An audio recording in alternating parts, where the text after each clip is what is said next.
சுவிசேஷம். இந்த நாளுக்குரிய தேவ வார்த்தை.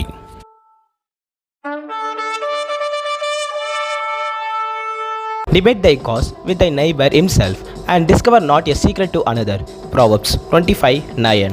నీ పొరుగువానితో నీవు వ్యాజ్యం ఆడవచ్చును, కానీ పరుని గుట్టు బయట పెట్టకుము. సామెతల గ్రంథం 25:9. ನಿನ್ನ ನೆರೆಯವನಿಗೆ ನಿನ್ನ ವ್ಯಾಜ್ಯವನ್ನು ಚರ್ಚಿಸು, ಗುಟ್ಟನ್ನು ಬೇರೊಬ್ಬನಿಗೆ ಹೊರಪಡಿಸಬೇಡ. ஞானோக்திகள் 25:9.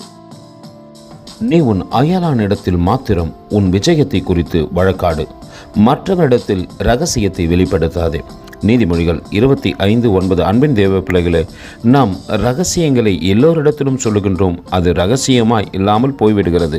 அதை யாரிடத்தில் சொல்ல வேண்டும் என்று வேதம் நமக்கு கற்றுக் கொடுக்கிறதோ அவர்களிடத்திலே சொல்வோம். இரகசியத்தை காப்பாற்றிக் கொள்வோம். கர்த்தர் தாமே உங்களை ஆசீர்வதிப்பாராக. ஆமென். எங்களோடு கூட இணைந்து ஊழியம் செய்ய விரும்பினால் இந்த வார்த்தைகளை மற்றவர்களுக்கும் பகிர்ந்து கொடுங்கள். இது ராஜ்யத்தின் சுவிசேஷம். Thank you for watching. God bless you.